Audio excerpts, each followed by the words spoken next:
অধিবিরোধী স্টেটমেন্টের এগুলো নিয়ে আমি খুব ডেফিনেটলি করতাম এবং আমার নিজের আইডি থেকে গেলেই করতাম। সো ইন দ্য মিটার আমি আমার রেডিসন গ্রুপে আমি প্রকিউরমেন্ট অফিসার হিসেবে ছিলাম, ইন্টারকন্টিনেন্টাল আমি প্রকিউরমেন্ট ম্যানেজার হিসেবে জয়েন করি ঢাকায়। এবং ওই সময় মোদি যখন 2020 সালে আসতেছিল তখন আমি ওই মোদির আসার ব্যাপারে প্রতিবাদ জানিয়ে লেখা লিখি 2 লাইনের একটা স্ট্যাটাস। আমি অফিসে যেদিন আসবো সেই দিন, এর পরের দিনে আমি অফিসে আসার পথে আমাকে হাতে জিল এলাকা থেকে ওরা মাইক্রোতে আমার রিক্সা ব্লক করে আমাকে গাড়িতে তুলে নেয়। অ্যান্ড আমাকে প্রথমে র্যাব 11-তে নিয়ে যায় নারায়ণগঞ্জ, ওইখানে একটা সেলে রাখা হয়, কোন সেলে। এর পরের দিন রাতেই আমাকে এখানে নিয়ে আসা হয়। সো নিয়ে এসে আমাকে আমার শার্ট প্যান্ট ছিল, আমাকে লুঙ্গি পরিয়ে দেয় এবং টি শার্ট পরিয়ে দেয়। সো পরার পরে আমাকে, আমি তো ব্লাইন্ড ফোল্ডেড ছিলাম, তো আমি এখানে আমাকে বলে শুয়ে থাকো তুমি এখানে, এবং don't make any sound. And আমি সেটা করি নাই। একটা পর্যায়ে আমি চেষ্টা করছিলাম বোঝার জন্য যে আমি আসলে কোথায়। সো তো আমি চোখ ব্লিঙ্কিং করে I just trying to lose my blind fold and I saw someone just from this side, he's just with his hand and trying to getting my attention. So I saw him and he just telling me just sit down, and I sit down and I was just, my handcuff was in the back side, so samne niye asho. So I just did like this, and I was just crying. I just thinking about my two small child. আমার যে বাচ্চা দুইটা ছিল, একটা 7 মাসের বাচ্চা আর একটা 1.5 বছর বাচ্চা। আমি তার শুধু তাদের কথাই চিন্তা করছিলাম, আমি তাদের খুব মিস করছিলাম। অ্যান্ড আমি শিওর ছিলাম যে আমাকে মেরে ফেলা হবে। অ্যান্ড তাদের থেকে আমি যখন জিজ্ঞেস করছিলাম, তারা আমাকে বারবার বলছে যে চিন্তা করিও না তুমি, এখানে আল্লাহ আমাদেরকে দেখবেন, হেল্প করবেন। সো তারাও বলছিল আমাদের ছোট ছোট বাচ্চা। আমি তাদেরকে তখন জিজ্ঞেস করছিলাম যে তোমরা কয় বছর ধরে এখানে? তো কেউ বলে 1.5 বছর, পাশে ও একজন ছিল বলে ও 3 বছর, একটা 17 বছরের বাচ্চা ছিল, ও রাঙ্গুনিয়া থেকে ওকে গুম করে আনা হয়। এই পাশে আরো 2 জন ছিল। এখানে তখন এসে গেছে এবং আমাদের প্রত্যেকটা কমিউনিকেশন টোটালি ইশারায় হচ্ছে, কারণ এবং যে ইশারা যখন বুঝতাম না এখানে একটা দেওয়াল ছিল তখন মুভ করে ফেলেছে। হ্যাঁ, আমরা তখন মানে যখন যে কথা ইশারা বুঝতাম না তখন লিখে মানে বোঝানোর চেষ্টা করতাম। কি দিয়ে লিখতাম? আমরা হাতের আঙ্গুল যে আমি নাম যখন বলতে আমি নামটা বুঝতে পারছিলাম না, তখন তারা এইভাবে করে স্টোন দিয়ে লোহার বার ছিল, খোলা ছিল, বাইরে দেখতে লোহার বার দিয়ে আমরা অপোজিট আমি দেখছি না, ওখানে দেখতে পাচ্ছি। তো ওরা তো আসলে আমাদের ভিতরে সাউন্ড করতে মানা করতো। সো ওরা যখন আসতো তখন সাথে সাথে আমরা আবার ব্লাইন্ড ফোল্ডে যখন আমরা আবার পিছন দিকে গিয়ে শুয়ে যেতাম। সেইভাবে করে আমাদের দিনগুলো পার হতো। এবং তারা এবার এই পাশে আমার ডান পাশে একটা ছেলে ছিল। সো কিছুক্ষণ পর পর খুব মারতো, তো কন্টিনিউয়াস মারতো এবং ও যতক্ষণ না কান্না থামাতো না, চিৎকার থামাতো না, ওকে মারতো। সো আমি তখন জিজ্ঞেস করতাম ওকে কেন মারতেছে, তো সব বলতে হয় ও ওকে মারতে মারতো পাগল হয়ে গেছে এবং ন্যাংটা দাঁড়ায় থাকতো, এই জন্য ওকে মারতো। এবং ওকে কন্টিনিউয়াস মারতো যতক্ষণ ও সাউন্ড বন্ধ করতো না।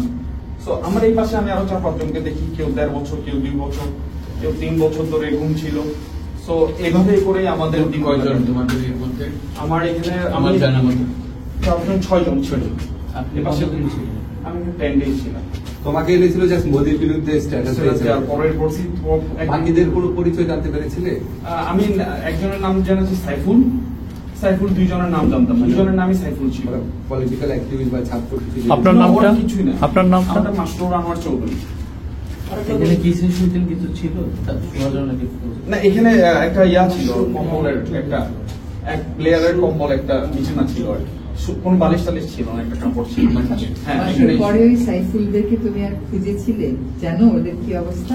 আমি শুনেছি সাইফুল মানে পরবর্তীতে ওকে ছেড়ে দেওয়া হয়, বাট ও কোথায় আমি আর ট্রেস করতে পারি। কবে থেকে কবে ছিলেন, কোন সময়?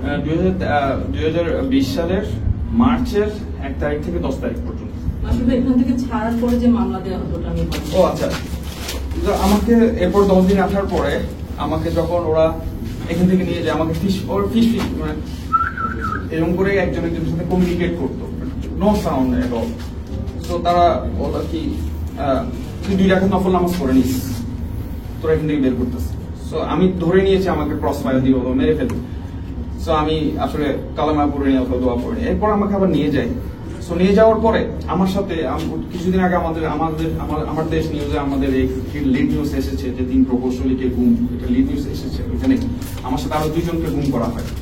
জাস্ট তারা আমার সাথে বসে চা খেত, আমার সাথে তারাও ভালো ভালো কোম্পানিতে, একজন চুয়েটের ইঞ্জিনিয়ার, একজন সফটওয়্যার ইঞ্জিনিয়ার, একজন ইলেকট্রিক্যাল ইঞ্জিনিয়ার। সো জাস্ট আমার সাথে তারা হাঁটতো, কথা বলতো, সেই জন্যই তারা নিয়ে এসেছে।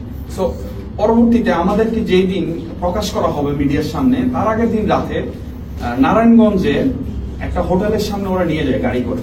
আমরা 3 জন এবং সাথে আরেকজন হুজুর, যাকে আরো 2 সপ্তাহ আগে গুম করে তারা রেখেছিল ল্যাব 11 সেল।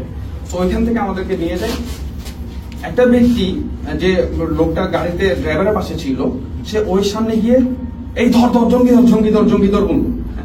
তো জঙ্গিদর বললো, এখন মানুষ তাকায় আছে।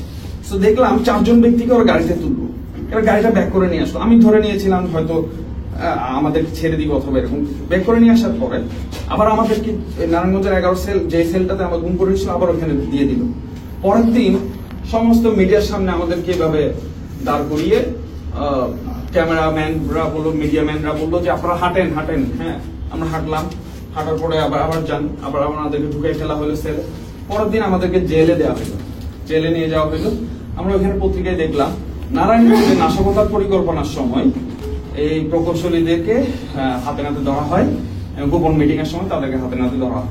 এরপর আমার my career already destroyed, and I was a procurement manager in multinational companies, and I earned 6-digit salary, and that is a big point in my career. Within 3 years I became manager, and everything was gone, and still I am suffering in financial crisis. I have 3 children, and আমি কেসে এখনো হাজিরা দিই, আমার কেসটা এখনো চলছে নারায়ণগঞ্জে।